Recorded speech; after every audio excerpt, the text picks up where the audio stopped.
After a third movie, we all assumed that we would never get more. For nearly 30 years by that point, we had thought that was it. Then George Miller comes back and he's like, oh, you guys miss me?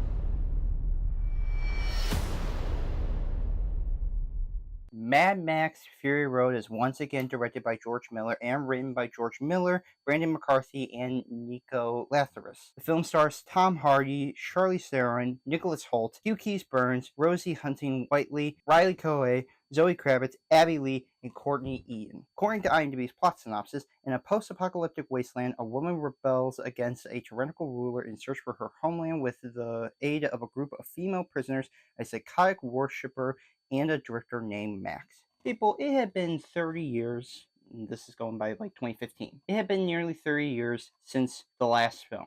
Times had changed since then, alright? Since then, we've gotten bigger and much larger scale films than ever, and with the advancements in visual effects taking up pretty much over movies in general. So honestly, as time has gone on, a lot of people were probably wondering, do we really need another Mad Max film? I mean, George Miller seems to not have made any prior between the last film and now this one. Well, it turns out Fury Road would go into overdrive and dial everything up to 100. Comparing this to the other Mad Max movies is kind of ridiculous because now most people think that this is actual Mad Max than if you were to look at the previous other movies. Unfortunately, I didn't see the film when it came out in theaters back in 2015. I didn't had no interest in Mad Max, and that was just also because I had never seen the prior films. But I would eventually see it afterwards, and I really enjoyed it when I got around to it. Having rewatched it, I have to say this is by far, I think, now my favorite in the entire series. Hands down, I don't think anything will ever top this movie. So here are now some of the positives that I can say. The performances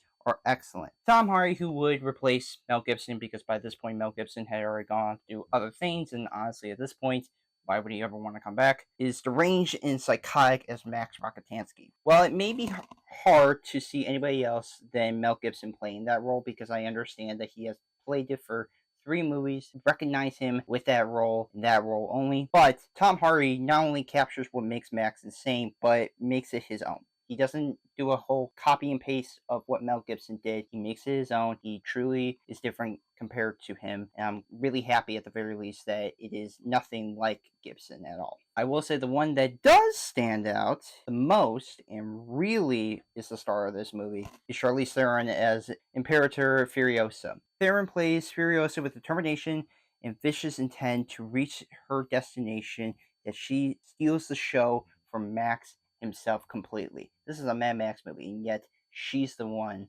that caught the world by storm with regards to her performance and what this character represents. And it was just nice to see another badass female in modern Hollywood films, because we, at that time, we were starting to get some, but we didn't get a lot until she stepped onto the scene. And ever since then, we have seen plenty of other badass women come in and be up there with her. Both Hardy and Theron work really well together, although I will say, despite the onset tension and conflicts that both Hardy and Theron had with each other, because there was apparently a lot of disputing over how they played their roles and how they act, they still were able to convey the trust and loyalty that they have with each other that both of the characters are supposed to have. Because again, they're supposed to be like, in the movie, they start out not liking each other, but then they start to really trust one another. But the fact that you had 2 actors who were still kind of at odds with one another is kind of insane to me. But they managed to pull it off very well with regards to how they were acting towards one another. Nicholas Hoult is crazy and disillusioned as Nux, one of Immortan Joe's followers, aka War Boys. Hoult brings a psychotic and hilarious nature of a deranged follower, but brings curiosity and loyalty near the end of the movie. As the film progresses, you get to see how much this War Boy and how throughout his entire life he has been only in the position of just being a follower and nothing else. And once he gets away from Immortan Joe and the other War Boys, he starts to become his own. He starts to find himself amongst both Max and Furiosa and the brides that he's with for the majority of the movie. Hoult also works really well with both Hardy and Theron very well, very respectively. Hugh Keays-Bryne, who returns to the franchise after playing Toe Cutter in the first Mad Max film, is scary and fiendish as Warlord Immortan Joe. Byrne brings a terrifying nature than all of the previous villains in the franchise combined, becoming the best villain in this franchise, which is kind of funny because usually you would think you're on a fourth film. How can the villain of a fourth movie become much better? Yet somehow Miller and Hugh Keays-Bryne, they managed to make a villain that I truly think is iconic and terrifying and menacing at the same time. Direction is spectacular. Director George Miller interjects fast pace and intensity than the previous other films combined, choosing the carnage and insanity to be dialed to 100. And I mean, this movie is dialed so much that you would be surprised that this is a Mad Max movie, because the other movies were like that, but not like this. This is not as bombastic, crazy, off the wall, and just deranged as ever than this movie. Because when I look at this, boy oh boy, did Miller actually really made it different compared to the other movies, as those movies are also different from each other. But it's just funny how now most people are synonymous with Mad Max looking like this than the other movies that had come before them. Regardless, Miller shows how much he has an affinity for this universe and still wants to do more with it, because you could really tell on how he directs everyone and the action sequences that are in it. You could tell that this guy still has it in him. The action is energetic. Every action sequence keeps the momentum constantly going, and it never stops, not once. It keeps it thrilling and engaging. It is amazing how this is just one long car chase sequence, yet somehow the action sequences in that car sequence are spectacular. Some of the best stunt work and practical use, cars and stunt workers and everything, mixed with a bit of visual effects that I've seen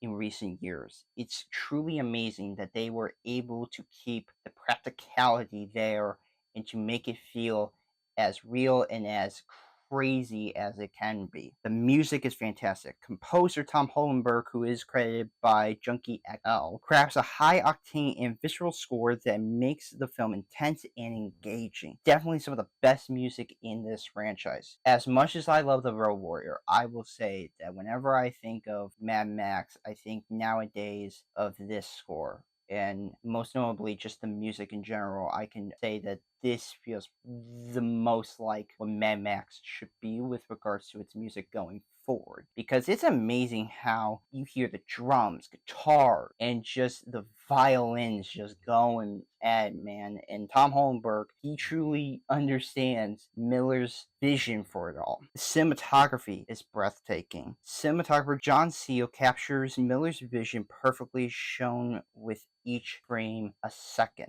This truly is Mad Max to its full potential. And that is not to downplay the other Mad Max movies. I'm just saying that how John Seal captured it all, as well as the color palette of like orange, yellow, is so vibrant and so chaotic that I'm just surprised that he managed to capture it all in this. This really is Miller's vision, now upscaled for modern day, and it looks insane and is such a feat to capture all that carnage while it's going. The production is incredible, seeing how these spectacular and amazing sets as well as the stunt work shows the hard work and talent was truly there. An amazing feat for action cinema. I think going forward, people will remember this movie for having some of the most iconic and visceral look to action. And it's insane to me that this is now only 10 years, almost 10 years old by next year. It's crazy to me that they manage to make it feel like something that will last for a while. and the production of it all is amazing, truly a feat for action movies. Pacing and runtime is spot on. Every scene doesn't slow down, nor does it brush through things too quickly at all. With a runtime of exactly 2 hours, it's perfect. I think that's how most action movies should be, either under or at 2 hours, or even a little. But if you're at 2 hours, that is perfect, because this movie didn't felt like everything was going by and you weren't understanding what was going on. Everything felt consistent, everything felt precise, it all felt like it was natural throughout. The effects are amazing, the amount of practicality looks insane and makes it all look and feel real. Though there are visual effects, it looks and blends well with the practical effects that are thrown in this movie, and it looks insane to me. Especially the dust storm that happens near the beginning of the movie is incredible. Mixture of both practical and visual effects, or even the small action fights when there's an explosion going off. It's insane to me that it's all blended so well. It never felt like it took me out of the movie at all. Editing is snappy. For the first time, the editing works well, as it's sharp and fast throughout. Definitely the best edited film in the series, because Miller, I think, trusted, I believe his wife did the editing for this movie. And God bless her, because man oh man, she knew what the hell she was doing. She knew when to cut. She knew when to know when the right moment happens, because man oh man, there was never a moment where the editing felt sloppy or choppy in any sort of way. It felt very visceral and very on point. It's almost perfect, you guys. It's literally almost perfect. There's just one issue with this film that I have that really holds it back from being perfect. I really wish this didn't, but I have to address this. So here's my only negative with the movie. The story is lacking. It's a point A to point B plot that then goes back to point A. If you watch the movie, you'll understand, and that's pretty much it.